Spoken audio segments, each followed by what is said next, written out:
Hi, it's Greg Burdine, pastor of Faith Baptist Church in Adrian, Michigan. Middle of the week on Wednesday. Boy, I tell you what, if you ever think that August is a hot month, here in Michigan at least, it is a hot month. And I think we're going to have a cool down. Fall's right around the corner, but we've been having some warm weather. If you like hot weather, you've surely enjoyed this. I feel sorry for the kids going back to school. I know a lot of the schools have air conditioning, but it's been a hot day for them, hot week for them. So hopefully you're having a good Wednesday.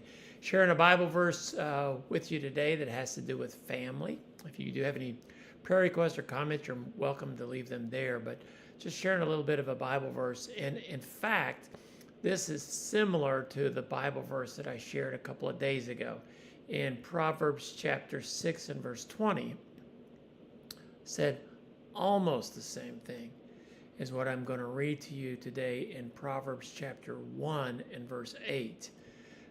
Most of these Proverbs were from Solomon, the wisdom that he had. His father was David. His son was Rehoboam. All three of them were kings. This was royalty. And I think the reason why the Bible repeats itself sometimes, it doesn't always, sometimes I wonder why, but when it repeats itself is because it's something that is very, very important. The relationship that a child has with mother and father are so very important. In fact, it talks about the commandments, the rules, the laws of a mother and a father. That's the primary responsibility that I see in Scripture for a mom and a dad, is to set some rules. I know different parents have different rules, and there are some that should be across the board. But I think one of the key areas that a parent is supposed to teach children is in the area of obeying the rules.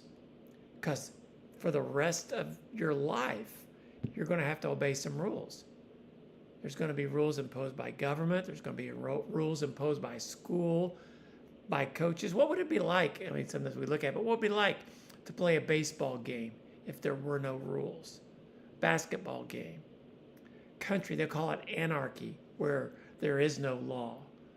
We have to understand and how to do that. And the better we learn how, the better it is. And it's honestly better to learn that from people that love you, because a lot of the people that enforce rules or even make rules or have rules, they don't care about you.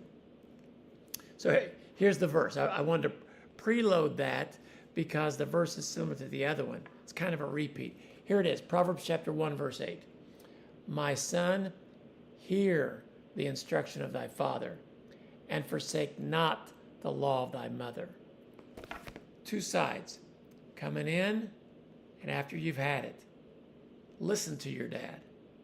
Listen to the instruction of your father. He's given you some wise advice. Listen to it. And then what your mom has taught you, don't let it go.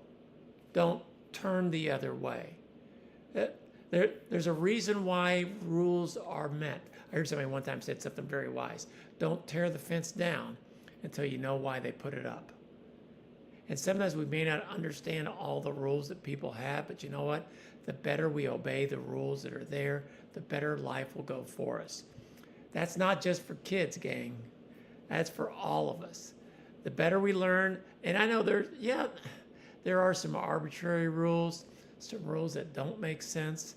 But you know what? The best thing for us to do is try to be a rule keeper instead of a rule breaker. And they're there for a reason. So it's good for kids. It's even good for those of us that aren't kids anymore. Hope you have a great